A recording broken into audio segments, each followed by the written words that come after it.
Selamat datang di kelas Manajemen Investasi dan Pasar Modal.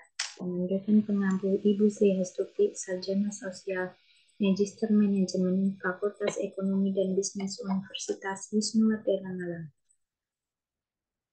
Di sini saya akan membahas materi bab 11, yaitu analisa sekuritas. Perkenalkan, saya Charles dengan NIM 2202020034, Prodi Manajemen A. Materi yang akan saya bahas di sini yaitu pendahuluan, ekuitas, penilaian saham, obligasi, forward dan futures, dan rangkuman materi. Yang pertama, saya akan menjelaskan pendahuluan.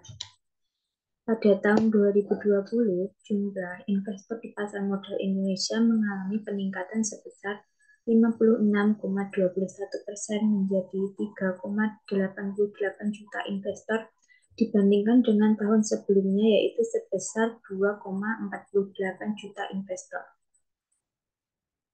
Total dari nilai aset yang tersimpan di KSEI atau Kustodian Sentral Efek Indonesia dan jumlah efek masing-masing mengalami penurunan sebesar min 1,68% dan min 2,15%. Namun jumlah investor lokal mengalami peningkatan sebesar plus 0,34% dibandingkan dengan tahun sebelumnya dan banyak didominasi oleh investor muda yang menunjukkan bahwa minat akan efek mengalami peningkatan khususnya oleh kaula muda. Selanjutnya, pokok pembahasan kita masuk kepada ekuitas. Ekuitas memiliki definisi sebagai hak pemilik atas aset atau aktiva perusahaan setelah dikurangi dengan kewajiban atau liabilitas. Ekuitas memiliki tujuan sebagai hak pemilik perusahaan yang harus dilaporkan menurut undang-undang dan akta pendiriannya. Rumus ekuitas di sini sendiri adalah aset dikurangi dengan kewajiban. Unsur-unsur ekuitas. Yang pertama ada modal di store, yaitu sumber modal pertama yang diinvestasikan dari pemegang saham untuk mengembangkan operasi bisnis sebuah perusahaan. Modal di store di sini memiliki dua jenis, yaitu modal saham dan tambahan pembayaran. Modal saham sendiri di sini yaitu nilai total uang atau lembar saham yang diedarkan di perusahaan. Tambahan pembayaran yaitu terdapat agio atau disagio. Agio merupakan selisih antara jumlah setoran para pemegang saham dan jumlah nilai saham tersebut. Sementara disagio adalah kebalikan dari agio. Yang kedua adalah laba ditahan atau retained earning, yaitu merupakan laba atau untung bersih kumulatif pada operasional perusahaan tahun berikutnya yang tidak diambil oleh pemilik dan pemegang saham dan juga tidak dibagikan sebagai dividen. Oleh sebab itu, keuntungan yang tidak dibagi ini tetap ada di perusahaan meski begitu, laba ditahan bisa saja dibayarkan sebagian ke pemegang saham sebagai dividen dan sebagian lagi ditahan. Keputusan ini sepenuhnya ada pada tangan pemegang saham. Yang ketiga ada modal penilaian kembali, yaitu selisih antara buku lama dengan buku baru atau selisih antara periode lama dengan periode saat ini. Tujuan penilaian kembali ini yaitu untuk menjaga agar aset perusahaan tetap berada pada keadaan wajar. Karena penilaian ini mengeluarkan biaya, maka semua akan ditanggung bersama oleh masing-masing anggota. Yang keempat ada modal sumbangan, yaitu Aktiva yang didapat dari sumbangan dari luar perusahaan. Apabila perusahaan mendapatkan modal sumbangan, maka hal tersebut tidak perlu dijurnalkan, melainkan cukup dicatat di memorial saja. Modal sumbangan yang diterima bisa untuk menutup risiko kerugian, maka dapat diakui sebagai ekuitas. Sementara itu, apabila modal sumbangan yang berupa pinjaman, maka terdapat kewajiban bagi perusahaan untuk membayarnya. Yang kelima, modal lain, yaitu bersumber dari cadangan potongan harga, modal yang diperluas, cadangan obligasi, modal ekspansi. Modal yang terdapat pada cabang cadangan laba juga termasuk dalam modal lain. Hal ini tidak dapat dibagikan tetapi bisa dimiliki oleh para pemilik saham dalam bentuk dividen. Yang selanjutnya ada jenis-jenis ekuitas. Yang pertama ada ekuitas pemegang saham, yaitu ekuitas pemegang saham adalah nilai sewa aset pada perusahaan yang jika nantinya aset itu terlikuidasi, maka akan dikembalikan pada pemegang saham.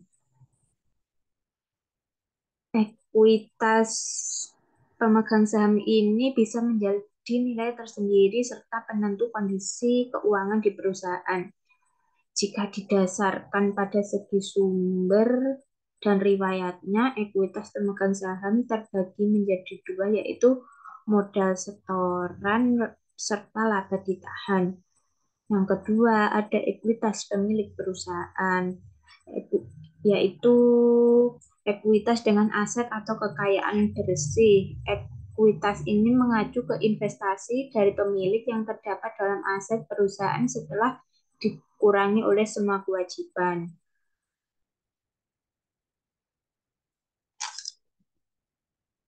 Yang ketiga ada ekuitas rumah.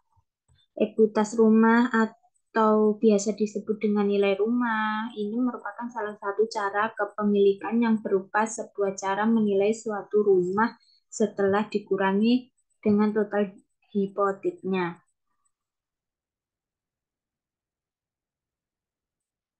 Ekuitas jenis ini sangat penting dan cocok digunakan seseorang jika ingin membeli ataupun menjual rumah. Yang keempat ada pembiayaan ekuitas. Pembiayaan ekuitas merupakan salah satu cara yang dilakukan guna meningkatkan modal yang dan bisa menjadi jalan keluar jika suatu perusahaan sudah dikatakan sukses namun tidak menghasilkan keuntungan dengan signifikan.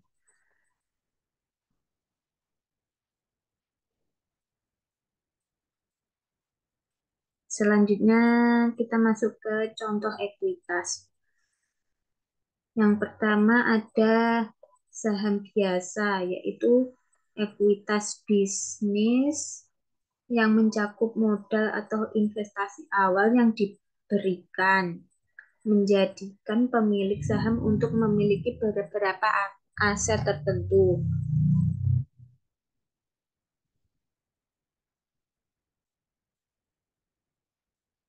Sementara itu, pemegang saham juga memiliki beberapa kewajiban, termasuk merumuskan prosedur serta kebijakan perusahaan dan memilih direksi serta pejabat yang berwenang dalam perusahaan. Yang kedua ada saham preferen, yaitu saham yang tidak memiliki banyak kewajiban.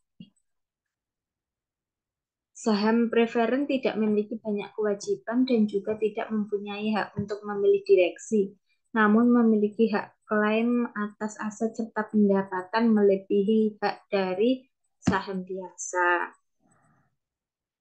Yang ketiga ada saham treasury, digunakan untuk membeli kembali saham milik pemegang saham biasa. Saham ini memiliki nilai negatif biasanya dan di dalam pembukuan akan dipresentasikan sebagai pengurangan dari nilai total nilai ekuitas. Yang keempat, ada tambahan modal yang dibayarkan, yaitu tambahan investasi diberikan oleh pemegang saham di luar saham pokok mereka sendiri.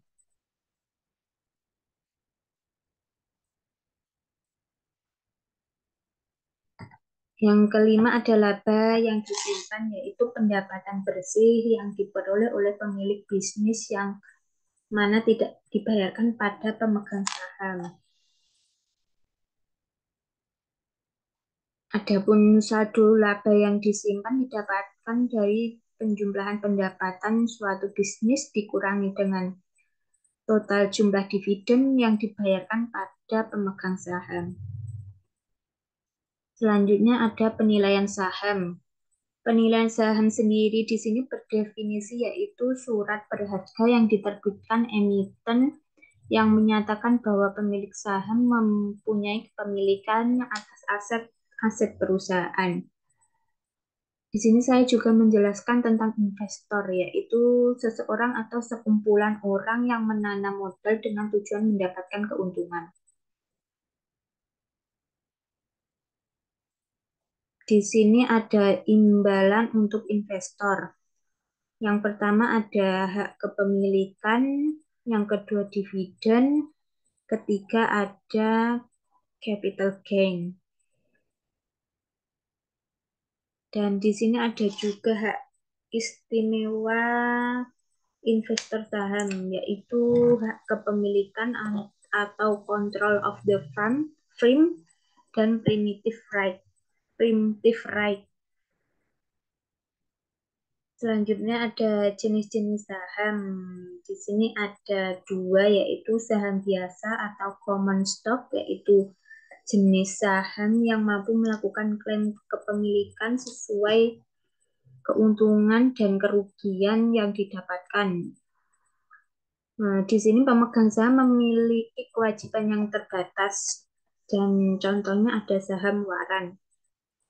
Yang kedua ada saham prioritas, yaitu atau disingkat dengan saham prioritas atau biasa disebut dengan preferen. Jenis saham ini yang memiliki hak kepemilikan yang lebih tinggi daripada saham biasa. Pemegang saham preferen mempunyai kewajiban yang lebih tinggi seperti membayar dividen sebelum pemegang saham biasa. Contohnya ada saham warrant preferen.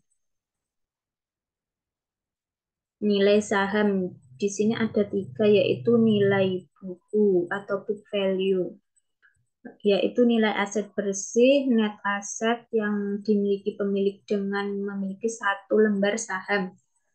Di sini ada rumusnya, yaitu total ekuitas per dibagi jumlah saham biasa yang beredar. Yang ketiga ada nilai pasar atau market value, yaitu harga saham di bursa saham pada saat tertentu ditentukan oleh permintaan dan penawaran saham yang bersangkutan di pasar bursa. Yang ketiga ada nilai intrinsik saham, yaitu nilai sebenarnya atau seharusnya dari suatu saham. Calon investor menghitung nilai intrinsik saham untuk memutuskan strategi investasinya dengan cara di bawah ini. Yang selanjutnya ada obligasi. Obligasi yaitu surat utang yang diterbitkan oleh suatu perusahaan yang berisi kesediaan untuk membayar sejumlah uang di masa mendatang beserta dengan sejumlah bunga sesuai dengan yang dijanjikan. Obligasi memiliki jangka waktu. Ada dua, yaitu obligasi jangka pendek atau short term bonds, yaitu obligasi jangka pendek memiliki jatuh tempo kurang dari 5 tahun. Obligasi jangka pendek ini umumnya menawarkan bunga yang lebih rendah daripada obligasi jangka panjang karena resiko default lebih rendah dan tingkat suku bunga pasar yang lebih rendah. Yang kedua ada obligasi jangka panjang atau long term bonds, yaitu obligasi yang memiliki jatuh tempo lebih dari 5 tahun. Obligasi jangka panjang ini umumnya menawarkan bunga yang lebih tinggi daripada obligasi jangka pendek karena resiko default lebih tinggi dan tingkat suku bunga pasar yang lebih tinggi. Jadi kebalikannya. Selanjutnya ada jenis-jenis obligasi, yaitu ada 5, obligasi pemerintah atau government bonds. Yang kedua ada obligasi korporasi atau corporate bonds. Yang ketiga ada obligasi swasta atau private bonds. Yang keempat ada obligasi pemerintah daerah atau municipal bonds. Yang kelima ada obligasi retail.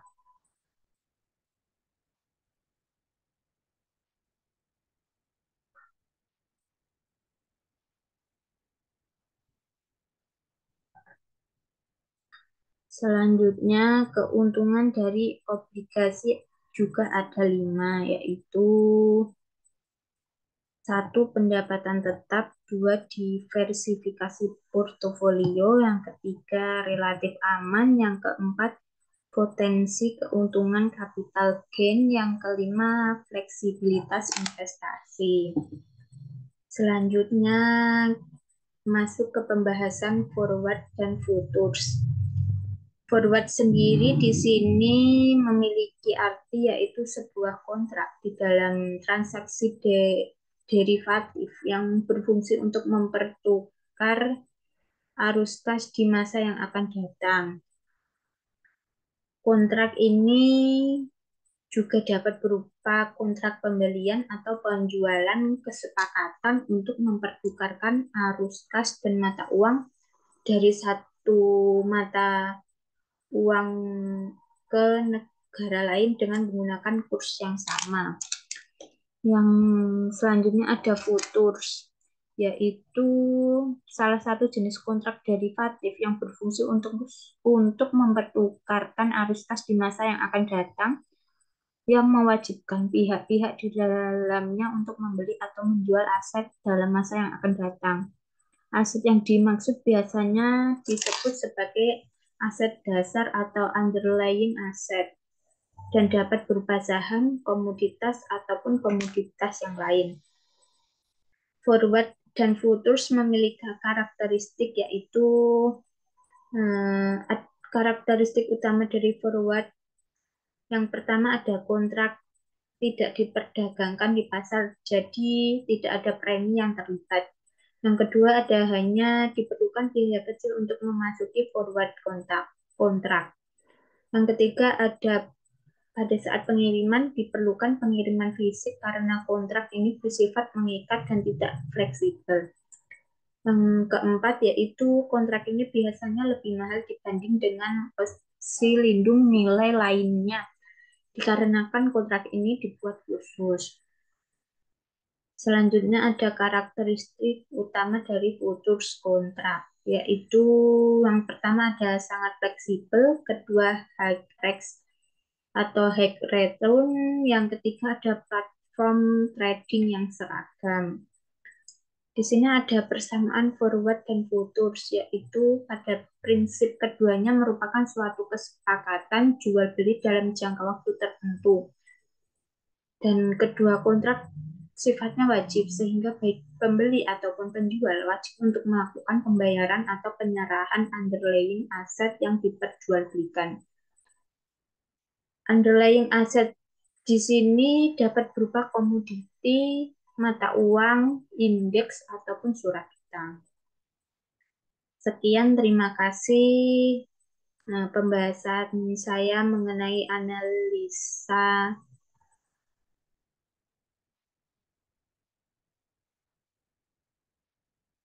Jika ada kurangnya, saya mohon maaf. Wassalamualaikum warahmatullahi wabarakatuh.